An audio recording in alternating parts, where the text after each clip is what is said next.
ഈ ട്രാൻസ്ജെൻഡർ എന്ന് പറയുമ്പോഴേക്ക് ഈ എഴുതിയ ആളടക്കം ഒരു തെറ്റിദ്ധാരണയിലുണ്ട് എന്നാണ് തോന്നുന്നത്.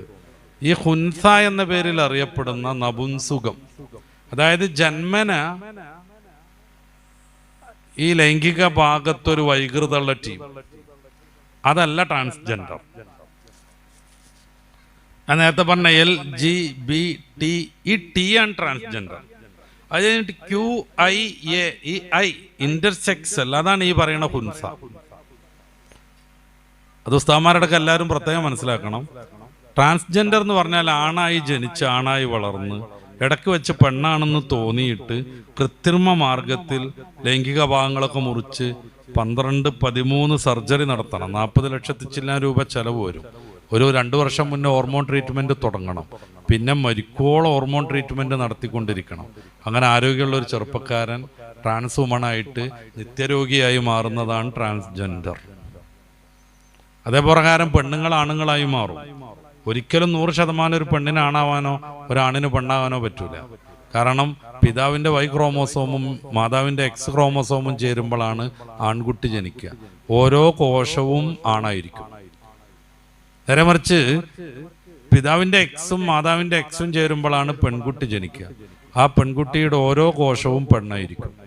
അപ്പോൾ പ്രകടമായി കാണുന്ന ലൈംഗിക ഭാഗങ്ങൾ, സെക്സ് എന്ന് പറയുന്ന ആ സാധനം, നമ്മുടെ ഈ ഡിസ്ചാർജിനുള്ള ഓർഗൻസ്, മൂത്രയിക്കാനും വിസർജനം നടത്താനുള്ള സാധനങ്ങൾ, ഇത് കട്ട് ചെയ്തിട്ടോ അല്ലെങ്കിൽ വേറൊന്ന് തുന്നിപ്പിടിപ്പിച്ചതുകൊണ്ടോ, അതേപ്രകാരം പെൺകുട്ടി സ്തനം മുറിച്ചിട്ടതുകൊണ്ടോ, ആണ് സിൽക്കനും മറ്റൊക്കെ കുത്തിവെച്ചിട്ട് സ്തനഭാഗം വളർത്തിക്കൊണ്ടുവന്നുകൊണ്ടോ ഒരിക്കലും പെണ്ണാണാവൂല, ആണ് പെണ്ണാവൂല. ഈ പരിപാടി പറ്റൂല എന്ന് ഇസ്ലാം പറയണത്.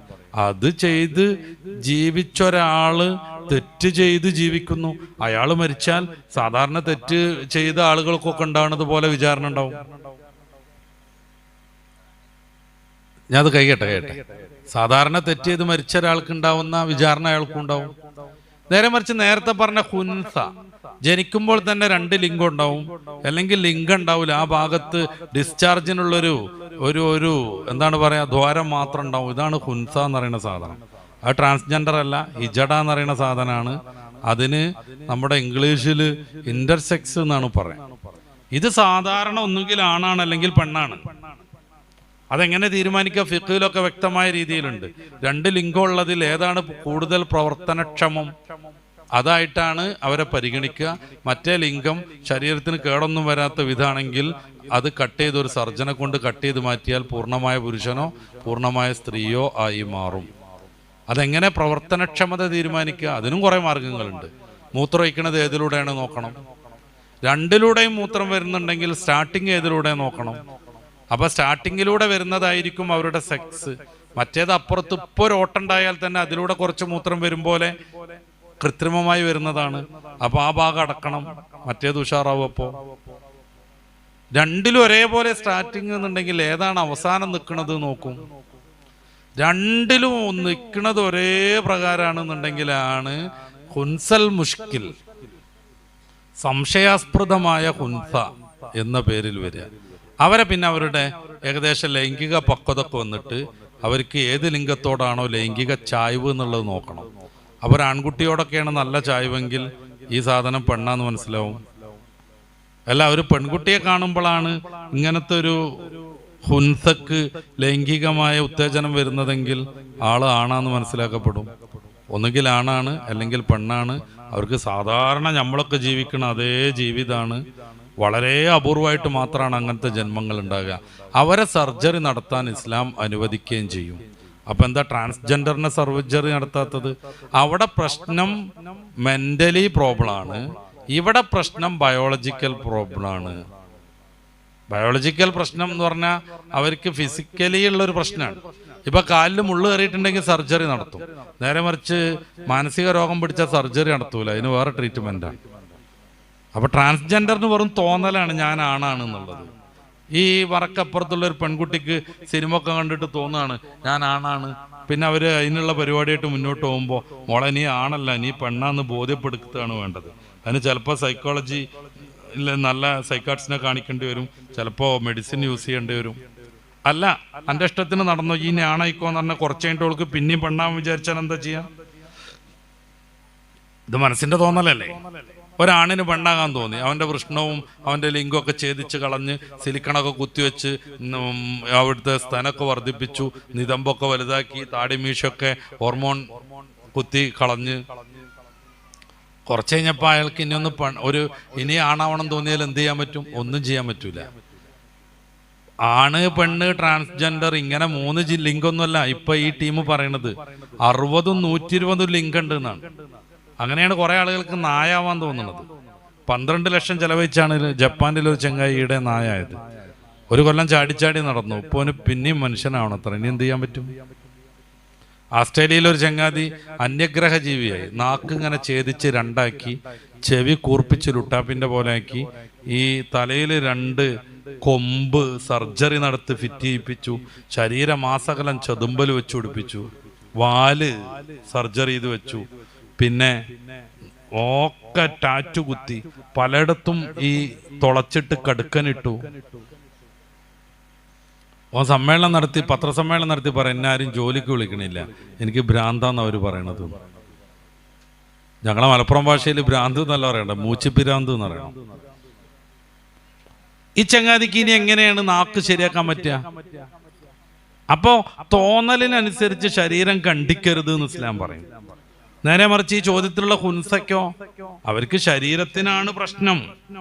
ഇവിടെ എക്സ്ട്രാ വിരലുണ്ടെങ്കിൽ അത് കട്ട് ചെയ്യാൻ സമ്മതിക്കണ പോലെ, കാലിനുള്ളിൽ ചില്ല് കയറിയിട്ടുണ്ടെങ്കിൽ അത് പറിച്ചെടുക്കാൻ വേണ്ടി സർജറി നടത്താൻ പറ്റുന്ന പോലെ, ഇവരുടെ ബയോളജിക്കൽ പ്രോബ്ലം തീർക്കാൻ വേണ്ടിയിട്ട് സർജറി നടത്താൻ പറ്റും. അപ്പൊ ട്രാൻസ്ജെൻഡർ കൊണ്ട് ഉദ്ദേശിക്കുന്നത് ഹുൻസയാണ് എന്നാണ് എനിക്ക് തോന്നിയത്. ഹുൻസയാണെങ്കിൽ സാധാരണ മനുഷ്യനാണ്, ഒന്നുകിൽ ആണാണ് പെണ്ണാണ്, നമുക്കൊക്കെ ഉണ്ടാകുന്ന പോലെ പരലോകത്ത് വിചാരണ ഉണ്ടാവും. അല്ല, നേരത്തെ പറഞ്ഞ പോലെ ഈ പുരുഷനായി ജനിച്ചു വളർന്ന് പിന്നെ ഇടയ്ക്കൊരു തോന്നലിന് പെണ്ണാക്കി മാറാൻ ശ്രമിച്ച ആള് ആ ട്രാൻസ്ജെൻഡറാണ് ഉദ്ദേശിക്കണതെങ്കിൽ അവർ തെറ്റ് ചെയ്ത് മരിച്ചുപോയ ആളാണ്. തെറ്റ് ചെയ്ത് മരിച്ചുപോയ ആളുകൾക്ക് എന്താ ഉണ്ടാവുക? അതുപോലെ ചോദ്യോത്തരമൊക്കെ ഉണ്ടാവും. ചിലപ്പോൾ നരകത്തിലിടും, അതിന്റെ പണിഷ്മെന്റ് ഒക്കെ കഴിഞ്ഞാൽ സ്വർഗത്തിലേക്കാക്കും. പക്ഷെ ട്രാൻസ്ജെൻഡർ ആയി കഴിഞ്ഞ് മതം മാറുന്ന ഒരു രീതിയുണ്ട്, അമ്മ എന്നുള്ള ദൈവത്തിന് വിശ്വസിക്കൽ. അപ്പൊ പിന്നെ മസല മാറും. മതം നിഷേധിച്ചു കഴിഞ്ഞാൽ കാഫറാണ്, കാഫർ നിത്യമായി നരകത്തിൽ വസിക്കുന്നതുമാണ്. ട്രാൻസ്ജെൻഡറിന്റെ കാര്യം പറഞ്ഞല്ലോ. ഇപ്പം ആണായിട്ട് ആൺകുട്ടിയായിട്ട് ജീവിച്ചവർ പെട്ടെന്ന് സ്ത്രീയായിട്ട് മാറി കുറെ കാലം ഇങ്ങനെ പോയി.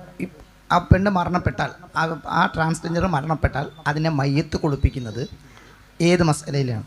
മയ്യത്ത് കുളിപ്പിക്കൽ മാത്രമൊന്നുമല്ലല്ലോ, തൊട്ട ഒന്നും മുറിയൊന്നുമില്ല. അതിന്റെ മുന്നേ, മരിക്കണതിന്റെ മുന്നേ ഒരാൾക്ക് പൂർണ്ണമായി ശാസ്ത്രം കൊണ്ടോ മറ്റോ പൂർണ്ണമായി പെണ്ണായി മാറാൻ പറ്റിയാൽ അവർക്ക് പെണ്ണിന്റെ മസലയായിരിക്കും.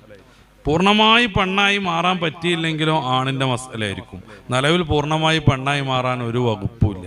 2 മാസെങ്ങാനും ഹോർമോൺ കുത്തിവെച്ചിട്ടില്ലെങ്കിൽ അവർ വീർപ്പിച്ചു വെച്ച സാധനങ്ങളൊക്കെ മാങ്ങ ഉപ്പിലിട്ട പോലെ ചുങ്ങിട് പോകും. പന്തിന് മുള്ളു കയറിയ പോലെ അവരുടെ മാറിട കൊണ്ട് ചുങ്ങിപ്പോകും. അപ്പോൾ അവരാണെന്നെ നടത്തും. കാരണം അടിസ്ഥാനപരമായി ആണിന്റെ ഹോർമോൺ വരുന്നത് കൊണ്ടാണ് സ്തനം ചുങ്ങണത്. അത് ചുങ്ങാതിരിക്കാൻ മാസാമാസം കൃത്രിമമായി പെണ്ണ് ഹോർമോൺ കുത്തിവെക്കണം. പൂർണ്ണമായി ഒരാൾക്ക് ആണാവാൻ പറ്റുമെങ്കിൽ പിന്നെ ആണിന്റെ മസലയാണ്. ഓനെ തൊട്ട ഒതുമുറിയില്ല, ഓനെ കുളിപ്പിക്കേണ്ടത് ആണുങ്ങളാണ്. പൂർണ്ണമായി പെണ്ണാവാൻ പറ്റിയാൽ പെണ്ണിന്റെ മസലയാണ്. അവളെ അതുവരെ ആണായിരുന്നെങ്കിൽ പോലും അവളെപ്പോൾ തൊട്ട ഒതുമുറിയും. പക്ഷെ ശാസ്ത്രീയമായിട്ട് പൂർണ്ണമായിട്ട് ആണോ പെണ്ണാവാനൊന്നും പറ്റൂല. പിന്നെ എങ്ങനെയാണ്? ഒരൗലിയ കറാമത്തോണ്ടാക്കി സങ്കല്പിച്ചോളൂ. ഒരൗലിയ കറാമത്തോണ്ട് ഒരു മയമീനെ നേരെ ഭാഗത്തും നോക്കി ഫുള്ളി മാറി. ഇപ്പൊ ഈ ട്രാൻസ്ജെൻഡർ പെണ്ണായി എന്നൊക്കെ പറഞ്ഞു നടക്കുന്ന സാധനങ്ങളില്ലേ, ഓലെ പെൻഡുലം പോയി തന്നെ ഉള്ളൂ. പ്രസവിക്കാൻ പറ്റുമോ? ഇല്ല. നേരാവണ്ണം സെക്സ് പറ്റുമോ? ഇല്ല. ഗർഭാശയുണ്ടോ? ഇല്ല. ഹയല് വരുമോ? ഇല്ല. ഹയതിന്റെ കൃത്യം 14 ദിവസമാണ് ഓവുലേഷൻ ഉണ്ടാകുക, അണ്ടവിസർജനം, അതുണ്ടോ? ഇല്ല. പിന്നെ കോലത്തിൽ ഇങ്ങനെ കുലുക്കി നടക്കാനുള്ള 2 സാധനം ഉണ്ടാക്കി, അതുകൊണ്ട് അങ്ങനെ പെണ്ണാവോ? അപ്പൊ പൂർണ്ണമായി പെണ്ണായാൽ പെണ്ണിന്റെ മസല, പൂർണ്ണമായി ആണായാൽ ആണിന്റെ മസല.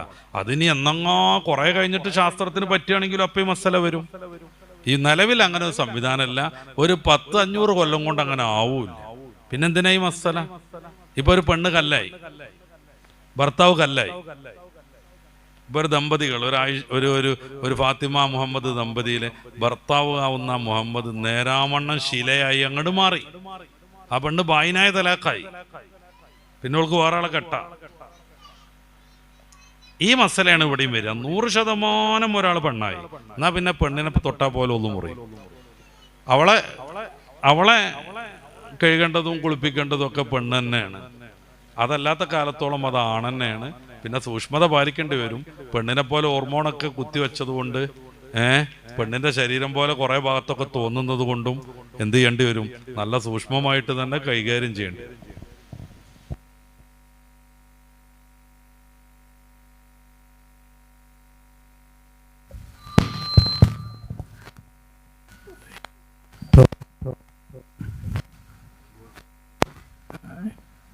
പ്രവാചകന്മാരിൽ അള്ളാഹു ഇസ്മത്ത് എന്ന് പറഞ്ഞൊരു പദവി അവർക്ക് കൊടുത്തിട്ടുണ്ടെന്ന്.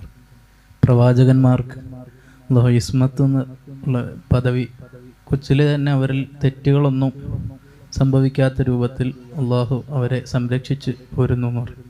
അത് പിന്നെ ഈ സാധാരണ ജനങ്ങൾ തെറ്റ് ചെയ്യുമ്പോൾ അവരെ ശിക്ഷിക്കുന്നതിൽ പ്രത്യേക ഇതുണ്ടോ? അതെന്തിനാന്ന് വെച്ച് കഴിഞ്ഞാൽ തെറ്റ് ചെയ്യുന്ന ഒരാള് നല്ല കാര്യങ്ങൾ പറയുമ്പോൾ അത് സ്വീകരിക്കാൻ ആളുകൾക്ക് വൈമനസ്സുണ്ടാവും. അതുകൊണ്ടാണ് ഇപ്പോൾ സ്ഥിരമായി കളവ് നടത്തുന്ന ഒരാൾ കളവ് നടത്തല്ലടാന്ന് പറഞ്ഞാൽ അത് ആളുകൾക്ക് സ്വീകരിക്കാൻ കഴിയില്ല. അതില്ലാതിരിക്കാൻ വേണ്ടിയിട്ട് പ്രവാചകന്മാരെ തെറ്റിൽ നിന്ന് അള്ളാഹു സംരക്ഷിക്കും. കുറച്ചാളുകൾ അള്ളാഹു സ്വർഗത്തിലേക്ക് ഇടുന്ന് തീരുമാനിച്ചാൽ അള്ളാഹുവിൻ്റെ നീതി മാത്രമല്ലേ അത്. പ്രവാചകന്മാരാരും നരകത്ത് പോകില്ലല്ലോ, അത് ഉറപ്പന്നല്ലേ. പ്രവാചകന്മാരാരും നരകത്ത് പോകില്ല. അതുകൊണ്ട് തന്നെ അവർക്ക് പരീക്ഷണം കൂടുതലായിരിക്കും. കാരണം കൂടുതൽ നിയമത്തെട്ടിയവർക്ക് കൂടുതൽ പരീക്ഷണം ഉണ്ടാവും. അതുകൊണ്ടാണ് റസൂലുള്ളാഹി സ്വല്ലല്ലാഹു അലൈഹി വസല്ലമ തങ്ങൾക്ക് തഹജ്ജുദ് വാജിബാവുന്നത്. നമുക്ക് സുന്നത്തല്ലേ ഉള്ളൂ. അപ്പൊ അത് വേറൊരു ആവശ്യത്തിന് വേണ്ടിയാണ്. എന്ന് വെച്ചാൽ തെറ്റ് ചെയ്തുകൊണ്ടിരിക്കുന്ന ഒരാള് നന്മ കൽപ്പിച്ചാൽ ആളുകൾക്ക് സ്വീകാര്യത ഉണ്ടാവില്ല. അത് വരരുത് എന്ന് കരുതിയിട്ട് പ്രവാചകന്മാർ ആദ്യമേ തെറ്റിൽ നിന്ന് സംരക്ഷിച്ചു നിർത്തുന്നതാണ്. പ്രവാചകനാവുമ്പോൾ തന്നെ അവർ സ്വർഗത്തിലാന്ന് ഉറപ്പാണ്. ഈ തെറ്റിൽ നിന്ന് സംരക്ഷിക്കണം എന്നൊന്നുമില്ല. അതെന്തുകൊണ്ടെന്ന് വെച്ച് കഴിഞ്ഞാൽ അള്ളാഹു ദീനെ ജനങ്ങൾക്ക് എത്തിച്ചു കൊടുക്കാൻ സ്വീകരിച്ച ഏറ്റവും സുതാര്യമായൊരു മാർഗം അതാണ്. നമുക്കൊക്കെ അപ്പോ തോന്നിപ്പിക്കാൻ അള്ളാഹ്ക്ക് പറ്റുമായിരുന്നു. എന്താ ചെയ്യേണ്ടത്? അപ്പം തോന്നുക. പക്ഷെ അതോടുകൂടെ നമ്മുടെ മനുഷ്യജീവിതം ഡിസോർഡറാവും. ഇപ്പം ഞാൻ ഉസ്താദിനെ കുത്തിക്കൊല്ലാണ്, എന്നോട് എന്തിനെ കൊന്നു വയ്ക്കുമ്പോൾ അള്ള എന്നെ തോന്നിപ്പിച്ചു പറഞ്ഞാൽ പോരെ. ഞാൻ പെണ്ണിനെ റേപ്പ് ചെയ്യുന്നു, എന്തിനാ അത് ചെയ്തു എന്ന് വെച്ചാൽ അള്ള എന്നെ കൊണ്ട് തോന്നിപ്പിച്ചു പറഞ്ഞാൽ മതി. അപ്പം അത് വരാതിരിക്കാൻ ഈ സബ്ജക്റ്റീവാണ് കാര്യങ്ങൾ എന്ന് വന്നാൽ വലിയ ബുദ്ധിമുട്ടാണ്. അപ്പോൾ ഒബ്ജക്റ്റീവ് ആവണം. അതിന് നമ്മളിൽപ്പെട്ട പ്രവാചകനെ കൊണ്ടുവരിക, നിയമങ്ങളൊക്കെ പഠിപ്പിച്ചു തരിക, അതനുസരിച്ച് പോകുന്നവർക്ക് ഗുണം, അല്ലാത്തവർക്ക് തിന്മ. അപ്പോൾ പ്രവാചകന്മാരെ ഇസ്മത്ത് കൊടുക്കുന്നത് കുറേ ആളുകളെ തോപ്പിക്കാൻ വേണ്ടിയിട്ടല്ല, അവരുടെ ദഅവത്ത് നല്ല രീതിയിൽ നടപ്പിലാകാൻ വേണ്ടിയിട്ടാണ്. എല്ലാവരെയും അങ്ങ് മാസൂമിയങ്ങളാക്കിയിരുന്നെങ്കിൽ അള്ളാഹുക്ക് അങ്ങനെ തീരുമാനിക്കായിരുന്നു. ഖുർആൻ തന്നെ പറയുന്നുണ്ടല്ലോ അങ്കബൂത്തിന്റെ അവസാനത്തിലൊക്കെ, സൂറത്ത് യൂനിസിന്റെ 93 ഓരോ ഷാ റബ്ബുക്കൽ ആമന മംഫിൽ അർളി കുല്ലുഹും ജമിയ. അള്ളാഹു ഉദ്ദേശിക്കുകയാണെങ്കിൽ എല്ലാവരോടും നന്മയിലാകുമായിരുന്നു. പക്ഷെ അള്ളാഹു അങ്ങനെയല്ല ഉദ്ദേശിക്കുന്നത്. പിന്നെ നന്മയും തിന്മയും വേർതിരിച്ച് പഠിപ്പിച്ച് ഒരു പരീക്ഷണം എന്നുള്ള നിലക്കാണ് നമ്മളെ പറഞ്ഞയച്ചിട്ടുള്ളത്. അതുകൊണ്ടാണല്ലോ സൂറത്തുൽ മുൽക്കിലെ 2-ാമത്തെ ആയത്തിൽ അല്ലദീ ഖലഖൽ മൗത വൽ ഹയാത ലിയബ്ലുവക്കും അയ്യുക്കും അഹ്സനു അമല. ആരാ നന്മ ചെയ്യുന്നതെന്ന് പരീക്ഷിക്കാനാണ് അള്ളാഹു തആല ഈ ഭൂമിയിലേക്ക് പറഞ്ഞയച്ചത്. അപ്പോൾ എല്ലാവരെയും നന്മക്കാരാക്കുക എന്നുള്ളത് അള്ളാഹുവിൻ്റെ ലക്ഷ്യമേ അല്ല, അതവൻ്റെ ഹിക്മത്തിനോട് യോജിച്ചതുമല്ല. പിന്നെ എന്തുകൊണ്ട് ഇങ്ങനെ സംവിധാനിച്ചു? അള്ളാഹുവിൻ്റെ തീരുമാനം അതാണ്. ഒരു അതോറിറ്റി ആണെന്ന് അംഗീകരിച്ചാൽ പിന്നെ അതൊക്കെ അംഗീകരിക്കലാണ് വാജിബ്. ഇപ്പം നമ്മളിപ്പോൾ ഇന്ത്യൻ ഗവൺമെൻറ്റിനെ അംഗീകരിക്കുന്നു. അപ്പോൾ എന്തുകൊണ്ട് GST 18% എന്നുള്ളതിൽ ചോദ്യമല്ല, നമ്മൾ അംഗീകരിക്കണം. അല്ലെ ഇന്ത്യൻ ഗവൺമെൻറ്റിൻ്റെ ആളായി നിൽക്കാൻ പാടില്ല. നമ്മൾ ബെൽറ്റ് ഇടാതെ വണ്ടി ഓടിച്ചിട്ടുണ്ടെങ്കിൽ 500 ഫൈന്. എന്തിനാ ഫൈന് തരണമെന്ന് ചോദിച്ചിട്ടും കാര്യമല്ല. എന്തിനാ 500 ആക്കിയാൽ 100 ആക്കിയാൽ പോരായിരുന്നു, അല്ലെങ്കിൽ 1000 ആയിക്കൂടായിരുന്നു? അതിനൊന്നും ഒരു അർത്ഥമല്ല. കാരണം ഈ ഗവൺമെൻറ്റിനെ ഒരു അതോറിറ്റിയെ നമ്മൾ അംഗീകരിച്ചാൽ പിന്നെ അവർ പറയണത് കേൾക്കുക എന്നുള്ളത്. അപ്പോൾ അള്ളാഹുവിനെ ദൈവമായിട്ട് അംഗീകരിച്ച് ജീവിക്കുന്ന മുഅ്മിനെ സംബന്ധിച്ചിടത്തോളം അള്ളാഹുവിൻ്റെ കൽപ്പനകളാണ് പ്രധാനം. അത് അറിയാതെ, അത് മനസ്സിലാക്കാതിരുന്നിട്ട് പ്രത്യേകിച്ച് കാര്യം. ഒരു വിഭാഗത്തിന് അങ്ങനെ ഇസ്മത്ത് കൊടുത്തിട്ട് അവരെ സ്വർഗത്തിലാക്കുകയും മറ്റുള്ളവർക്ക് നരകം കൊടുക്കുകയും അങ്ങനെ ചെയ്യുമ്പോഴല്ലോ അതാ കുട്ടി അവിടെ തന്നെ പറയണല്ലോ, ഒരു വിഭാഗത്തിന് അങ്ങനെ ഇസ്മത്ത് കൊടുത്തിട്ടില്ല. പ്രവാചകന്മാർ മാത്രമേ ഉള്ളൂ. കോടാനക്കോടെ മനുഷ്യന്മാർ പ്രവാചകന്മാർ എത്ര ശതമാനമാണ്? അതെന്തിനു വേണ്ടിയാണ്? ഈ ഒരു ഹിക്മത്തിന് വേണ്ടിയാണ്. പ്രവാചകന്മാർ തെറ്റുകാരായിരുന്നെങ്കിൽ അവരെ അംഗീകരിക്കാൻ ആൾ വരൂല. അപ്പം അള്ളാഹുവിൻ്റെ ഈ ശരീഅത്ത് മനുഷ്യനിലേക്ക് സന്നിവേശിപ്പിക്കാനുള്ള മാർഗം ഫലപ്രദമല്ലാതെ വരും. അപ്പൊ അത് വരാതിരിക്കാൻ വേണ്ടി ലോകത്ത് ഇപ്പോൾ തന്നെ ഏകദേശം 800 കോടി ജനങ്ങളുണ്ട്. ഇതുവരെ എത്ര ആൾക്കാർ കഴിഞ്ഞു പോയി? ഇനി എത്ര വരാനുണ്ട്? അവരിൽ എത്ര ശതമാനമാണ് ഇപ്പോൾ പ്രവാചകന്മാർ? അവരിൽ എത്ര ശതമാനം പ്രവാചകന്മാർ? ഇപ്പൊ മലക്കുകളില്ലേ, അവർക്ക് തിന്മയും നന്മ ഒന്നും ഇല്ലല്ലോ, അവരെന്തായാലും വിജയത്തിലല്ലേ. അത് അള്ളാഹുവിന്റെ തീരുമാനം മാത്രമാണ്. അതുകൊണ്ട് പ്രവാചകന്മാർ നന്മയിലൂടെ പോയി സ്വർഗത്തിൽ എത്തി എന്നുള്ളതുകൊണ്ട് വേറെ ആൾക്ക് എന്താ നഷ്ടം വരുന്നത്? അത് നോക്കണ്ട നമ്മൾ. ഒരാള് പ്രവാചകൻ തിന്മയെ ചെയ്യൂല, പ്രവാചകൻ സ്വർഗത്തിൽ എന്തായാലും എത്തും. അതുകൊണ്ട് ഏതെങ്കിലും ഒരാൾക്ക് എന്തെങ്കിലും അർത്ഥത്തിലുള്ള നഷ്ടം വരാണ്ടോ? ഇല്ലല്ലോ. പിന്നെ എന്തിനു വേണ്ടിയാണ് അങ്ങനെ ചെയ്തത്? അത് ഈ ഒരു ലക്ഷ്യത്തിന് വേണ്ടിയാണ്. പ്രവാചകന് ഇസ്മത്ത് കൊടുക്കണമെന്നില്ല, പ്രവാചകന്മാരെല്ലാവരും സ്വർഗത്തിലാണ്. അത് അല്ലാഹു തീരുമാനിച്ചത് തന്നെ.